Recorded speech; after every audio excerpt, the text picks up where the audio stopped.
के पड़ा था, जैसे ही खोलो वही निकलता है। आमीन।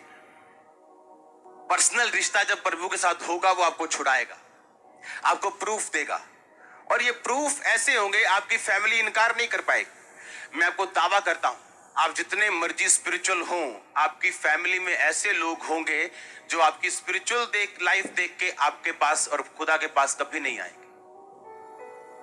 मैं दावा करता हूं, आप लंगड़े चला लो, आप अंधे दिखा लो, कुछ फैमिली मेंबर्स कभी यकीन नहीं करेंगे, लेकिन आपके प्रूफ देख के, आपकी लाइफ के गवाहियां देख के उनके घुटने टिक जाएंगे खुदाबंद के साथ। आप समझ रहे हैं? और उस लेवल तक पहुंचने के लिए आपको तैयारी करनी पड़ेगी। और एक बार जब वो लेवल सेट हो गया, एक बार जब वहां आप पहुंच गए, उसके बाद बस आपने चीजों को बनाना है, आपने आगे सोचना है, और फाइटिंग लेवल खत्म हो जाएगा आपका। वो विजन लेवल आ जाएगा कि आप आगे क्या करना है, और आगे क्या करना है, और आगे क्या करना है। That's it. और उस लेवल तक परमेश्वर आपको लेके जाना चाहता है, जहां आप अब ये नहीं सोच रहे कि मैंने अपने बच्चे की शराब कैसे छुड़वानी। अब आप ये सोच रहे हैं कि ठीक है, अब अमेरिका चला गया, अब इसे बेस्ट यूनिवर्सिटी में लेके जाना है, अब इसे बेस्ट कंपनी में लेके, अभी आप ऐसा सोचेंगे। अपने विजन के बारे में आप सोचेंगे, अपनी फाइट्स के बारे में नहीं। पर फाइट्स आपको करनी पड़ेगी इस लेवल तक पहुंचने के लिए, और फाइट आप करेंगे खुदावंद के वचनों से और आत्मिक हथियारों से। आमीन। नहीं तो रिकवरी करना मुश्किल है। यह भी याकूब की एक रिकवरी थी कि अपने बच्चों को, अपनी पत्नियों को वो अपनी लाइफ में अपने पास रख पाता है या उन्हें उसको छोड़कर वापिस जाना पड़ता है।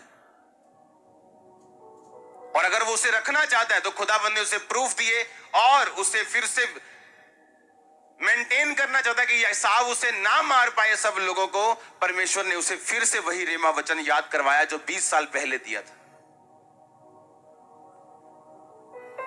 हालेलुया।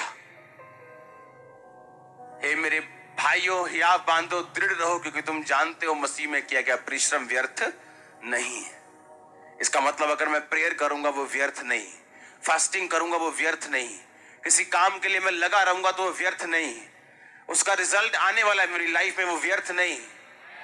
आप समझ रहे मेरी बात? ये मेरा वचन था, ये मेरा रेमा वचन था, ये खुदावंद ने मुझे दिया था। और रिपीट कुछ सालों में मुझे फिर से वो वचन मिलता है, परमेश्वर याद करवाता है, देख मैंने तुझे क्या कहा था उस साल जब तू इतनी मुश्किलों में था, तब मैंने तुझे क्या कहा था। वही वचन आज भी काम करेगा।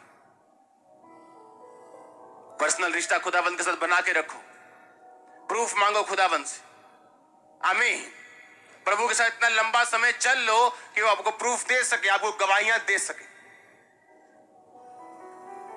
और ये कोई नॉर्मल टेस्टिमनी नहीं थी, ये ऐसी टेस्टिमनी थी जिसके सामने घुटने टिक गए थे पूरे परिवार के। कि याकूब की भेड़ बकरियों के बीच में कोई आधा बच्चा काला है, कोई आधा गोरा है, कोई धारी वाला है, कोई तिरछी धारियों वाला है। अब बोलता था अच्छा यार, इस बार जो ऐसे ऐसे ऐसे करके पैदा हुए ना वो तेरी तनख्वाह, अब ऐसे ऐसे पैदा हो रहे। और पूरा मिक्स माल रखा हुआ है उसने।